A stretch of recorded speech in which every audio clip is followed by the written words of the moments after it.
Hey everyone, and welcome back to my channel. Today I'm going to be doing my May wrap up. We're a little bit late, but we're here nonetheless. The first book I finished reading was Jurassic Park by Michael Crichton. I think that's how it's supposed to be said.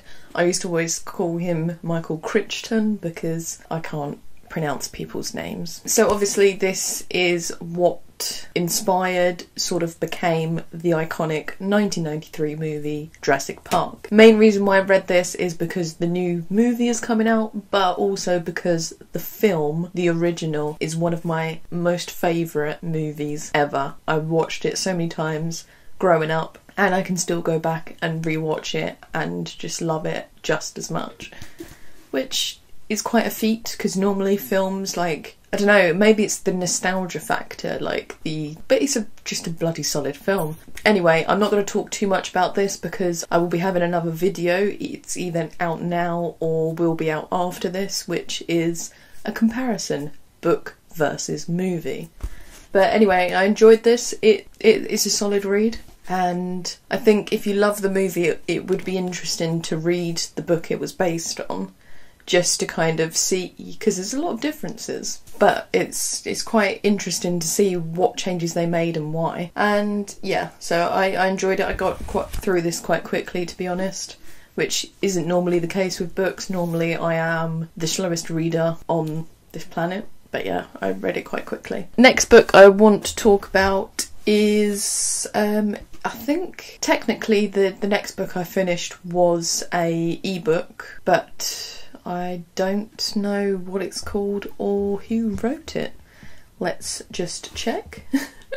That's really great professional sort of planning here, isn't there? Let's just have a quick... I was going to say gander, but I don't use that word. But it just popped into my head. Weird. Is The Elf Tangent by Lindsay Buroker.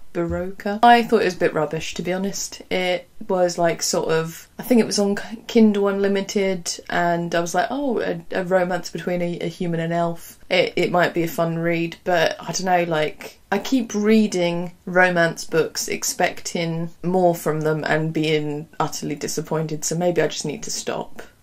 Because like the story was just a bit flat. I think I spoke about this in my last video very briefly, about how it's like a fantasy novel, but like the language doesn't feel like it's a fantasy novel. Some of the way the characters talk, it's like basically modern colloquialisms, and it just felt a bit, I don't know, like not what I wanted from fantasy. So maybe it's my fault for expecting something a little bit more refined, in the sense of that it, I don't know, like feels a bit more old worldy, because essentially like fantasy, normally it's, I don't know, like it's a hark back to our history. Like you've got things like Game of Thrones, which is inspired by the 100-Year War. You've got Tolkien, which is very much a mythology of England kind of thing. So this just felt a bit too modern for a fantasy setting, writing wise, so I didn't really connect with it. The story was substandard, to be honest. So I think I gave it 2 stars because it was okay, because I finished it, but it did take me a bloody long time to finish it, because I was just like, oh. And like the stubborn person within me was like, you're not gonna DNF this, you're gonna go to the end with it, and I did, and I probably shouldn't have. So yeah, maybe I need to try and DNF stuff sometimes, but I don't know, like you put the effort in to read something, but then who am I reading for? Oh, it's a whole debate, isn't it? Like, why am I reading? Who am I reading for? What is the purpose? Maybe it's just me that turns everything into an existential crisis. The next book I read was Defenders of Ulthuan. This is a fantasy novel. Again, it's got elves in it because elves are the best fantasy race. You can fight me, I will die on that hill. This one was okay. I think the descriptions were a bit too much, in the fact that they were overwrought. There was too much writing in this. Like, I'm a fan of what you call purple prose. Like, Angela Carter is a master at that, but sometimes it just doesn't work, and it didn't really work with this, and I found it quite annoying how everything was over-described. There's like 100 different characters in this. That's an exaggeration, but there were so many different characters that at one point I thought someone had died, but it wasn't actually that character that died. Maybe I wasn't paying much attention because I did read this quite a few times on the train on my commute to work. So maybe stopping and starting kind of did make me lose the plot a bit, but I must admit the plot did get better as it went on. It got a bit more intriguing. I knew the twist come in from a mile off, I think everyone did, but yeah, there is a sequel and I do have it, so I feel like I've got to read it just to finish off the story. And yeah, like the elves in this, I think they're more Tolkien than the other one, the Elf Tangent, whatever that was. But there's like, I don't know what they were going with, but they kind of made the elves a bit Grecian, like ancient Greece, because they lived in villas. That I think there was like a Pegasus at some point, which was a bit ridiculous. Yeah, I'm fine with like giant eagles, which there were some in this, and obviously more Tolkien. But I don't know, like a Pegasus in a fantasy novel about elves was just a bit annoying, to be honest. So again, they're not like the elves that I want. So maybe I just need to bite the bullet and read Tolkien, which I'm actually doing at the moment. I'm reading The Silmarillion for the first time. I've forgotten to bring the book in with me. It is somewhere. And you know what? It's beautiful. And it's not as hard as everyone kind of makes it out to be, or like heavy going. It reads very much like the prose Edda and the poetic Edda, which it kind of was inspired by because Tolkien was a scholar and he did study those texts. So it is really quite interesting to see how he's been inspired by these ancient mythologies to create his own ancient mythology, which I think is quite beautiful. And just hats off to the man, what a legend. Yeah, so I'm currently reading The Silmarillion. I'm also currently reading Second Foundation by Isaac Asimov. Paused that for a while because I was like, oh, I swear I talked about that in the last video, and if I just keep talking about the same things, then is it going to get boring? But you know what, why do I do this channel? It's for me and for recommending books. So next month we will have a review of Second Foundation because I want to continue the Foundation series. Who cares if it's a bit boring? You can just skip it. So that is the book section over. Let's move on to movies. I'm going to quickly check my Letterboxd account just to see what movies I've watched over this month. Maybe I'll just quickly list them. Oh yeah, we did have a bit of a Taika Waititi moment. I watched Boy, Eagle vs Shark and Jojo Rabbit. I love that man's work. He is a genius. Comedy, heartfelt moments, like spliced with beautiful bits of his own culture. I also did watch his short film 2 Cars, 1 Night as well, which I believe went to the Oscars and kind of started him on his epic journey to where he's like directing the best Marvel movies and masterpieces like Jojo Rabbit. I thought that was such a heartfelt, quirky, beautiful, hilarious but also very dark movie. That man can do no wrong. The only thing I'm annoyed about, we still haven't got it, where is Our Flag Means Death in the UK? I think he only acts in that and maybe is like a producer, so I don't know whether he did direct any of it, but everyone's been talking about it on the internet and I still can't watch it because I live in the UK. It's ridiculous. What else did I watch? The Lost World Jurassic Park. I'm just kind of going through the Jurassic Park movies at the moment to then watch Jurassic World Dominion when it comes out. It's already come out, but I think I'm going to go and see it next weekend. A bit of Park Chan-wook. Oh yeah, I did do like a double bill for myself, like literally if this was me on my own, but sometimes it's just fun to put on like movie events. I don't know whether anyone else does that, but I did a double bill, what I would call Korean Masters of Cinema. So it was a double bill of Park Chan-wook's Sympathy for Mr. Vengeance and Bong Joon-ho's Memories of Murder. 2 brilliant movies by 2 sensational directors. It was a blast, and if you haven't seen either of those films, go and see them. Host yourself a Masters of Korean Cinema movie night and watch them. Memories of Murder is actually based on a real serial killer case in Korea. I think it was seen as like the first serial killer in the country. It's wild, brilliant film. I mean, it's Bong Joon-ho, so you know it's going to be good. And then Sympathy for Mr. Vengeance is, I think it was the first film in Park Chan-wook's Vengeance trilogy. And it's, I mean, I think I wrote a review on here. Yeah, this is some operatic Shakespeare level revenge, because it feels just like that. So go watch it and let me know in the comments what you think, or if you've already seen them, what one's better. Next up we had The Souvenir Part 2. Fucking hell. I watched the first part and I kind of liked it, but it was really dull and boring. The second part, it looks pretty. It's about some rich woman that gets to make movies and asks her mum for like £10,000 to fund a movie. Good for her. But it was so dull. Like, literally the only highlight of the movie was a pretentious filmmaker played by Richard Ayoade. And the rest of it was just kind of, I don't know, looking at you, what, is this movie over yet? Oh, there's still more to say. I don't know why I did it to myself, to be honest. What else? Doctor Strange in the Multiverse of Madness. Funny story. I went to go and see Everything Everywhere All at Once. I booked the ticket thinking it was for the day that I was going to the cinema. Turned up, I was a week early. And then I was like, oh crap, I'm here at the cinema. It takes like half an hour to get to the cinema. So it's like, oh, really? Did I just waste all that petrol when we're in the middle of a fuel crisis to come to the cinema and not be able to watch a movie?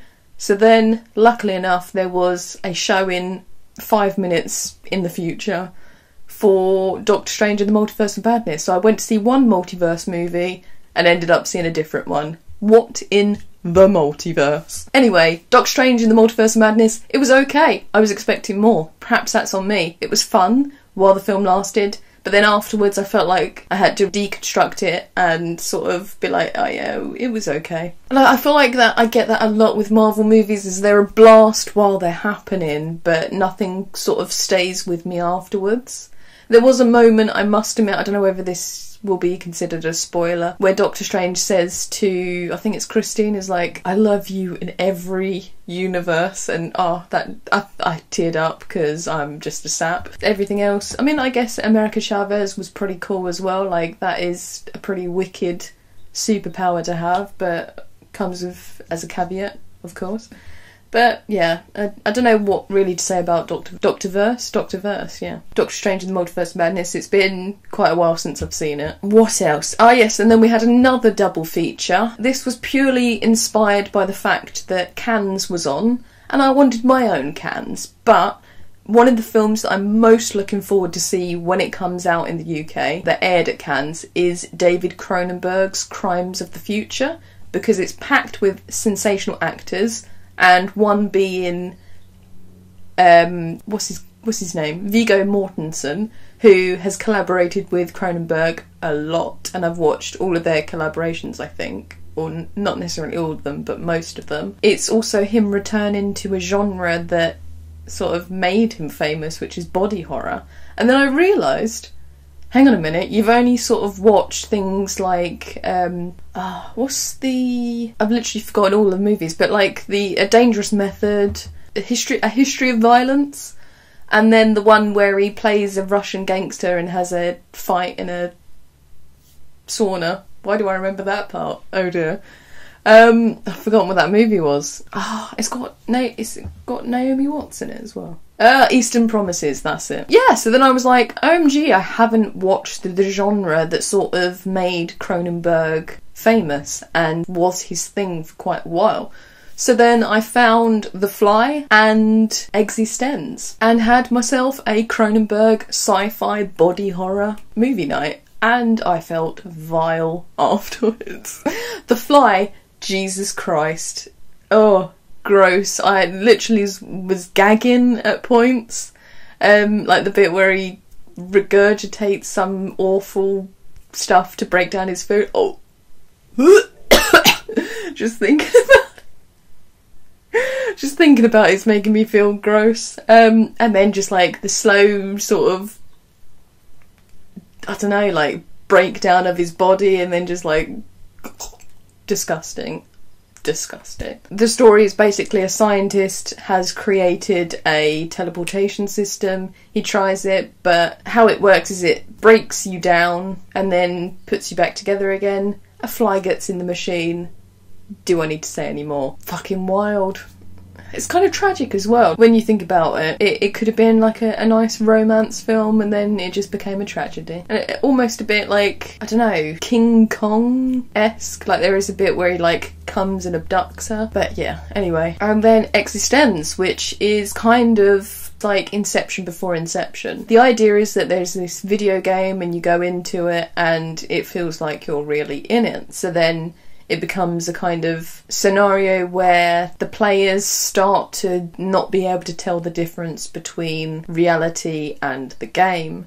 And our entrance into this is through the character played by Jude Law, because he's like a sort of everyman. We get introduced and explained things through his character. And I actually really enjoyed it. Again, there's some gross things, like the little game module things are fucking wild, like it's disgusting. Then there's like this gun thing that's made out of bones and it just looks vile. It was a fun time, and it at the end it makes you think, are they in the game still? Is this reality? What even happened? What did I just watch? What is existence itself? So, yeah. Wild film. And then the last film I watched, which is perhaps the best film I watched all month. I don't know whether I can say that because I did watch Park Chan-wook and Bong Joon-ho in this month. But it has to be Everything Everywhere All at Once by the Daniels. What a beautiful, complex, mind-blowing movie that's so heartfelt, and just, it was magic. And I wrote a review. I think I'm just going to read this out because I think sometimes I really struggle to sort of just come up with things in the moment that sound kind of how I want them to. Like some of my reviews are a bit shit with me just talking, but I feel like this kind of sums up how I felt about the film, and I wrote it pretty much a couple of days after seeing the movie, so it's like, this is fresh. So, weird, wacky and wholly original, Everything is a meditation on generational trauma and the absurdity of existence, weaved with Buddhist philosophy and a dash of nihilism. The performances from Michelle Yeoh and Ki Hui Kwan, sorry if I pronounced that wrong, are sensational, with the latter quite possibly stealing the movie. Let me just say, that bum bag, whatever it is, fanny pack scene, literally had me laughing so much, and then it just got better and better from there. Sensational performance. Can you believe that that was the first film he'd done in like 20 years? Beautiful, amazing performance, because he actually used to be a child actor. I've never seen The Goonies, so I don't know about his performance in that, but he was short round in Indiana Jones. And then he sort of disappeared because Hollywood bullshit and became a stunt coordinator. And now he's back, and he was fucking brilliant. Like, literally, like I said, I think he stole the film a bit. And that's saying something, because Michelle Yeoh was also sensational. Let's get back to the review. The maximalist visuals are spectacular, and I also rather enjoyed the sleek references to Wong Kar-wai in certain scenes. Yes, there's a beautiful scene. I think it's the scene where it's like almost quite meta, because Michelle Yeoh's character is kind of her, but not, like she's an actress, but I swear there was like photos of her at things like Crazy Rich Asians premiere used in the movie, which was so meta, it was cool. But they're like standing outside having a chat, because they used to be lovers, but then they split up because her path went a different way. And he's like smoking against a wall outside in green light, so that's very Chungking Express, the lighting. The fact that he's standing there smoking in a suit, in the mood for love. And then some of the scenes, like they did the, I can't remember what the effect is called, but in Chungking Express it's like movement, but it's very blurry. And I was like, oh my god. So beautiful. I love references like that, and I bloody love Wong Kar-wai. I did a review not that long ago of those two movies, so I'll put a link. Let's get back to the review. Overall, Everything is a film with perhaps too much to say, but that's life in general, to be honest. It made me laugh and cry and realise that films can still be utterly original and not just sequels and franchise fodder. So watch this film if you want something mind-blowing and fresh. That's a review. I thought it was sensational, wacky, weird, wonderful, and it made me laugh so much and cry so much.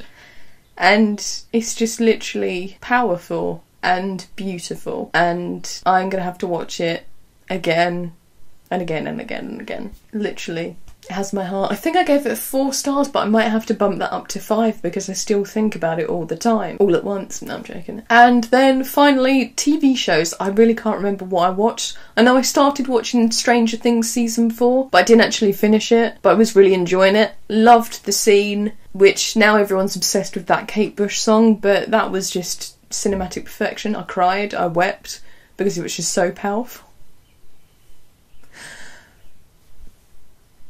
Yeah, so I need to finish watching season 4, or it's season 4 part 1, isn't it? So I will probably watch that tonight and then have to talk about the rest of it next month. And maybe we'll just end the video there because I can't remember anything else that I watched. Thank you for watching. If you enjoyed this video, please give me a thumbs up and let me know in the comment section what you've been reading and watching in May, and let me know if you've got any recommendations as well. If you think that I might like something, maybe I can do like a video where I have recommendations from people and then I watch the movie. Yeah, maybe like list your favourite movie ever in the comments section, and I'll do a video at some point watching other people's favourite movies and then rating them. That sounds like fun. I won't do it for books because books take fucking ages to get through, so you might give me an 800-page book. I won't read it, to be honest. So I think movies are a safe bet because what's the longest a movie can be?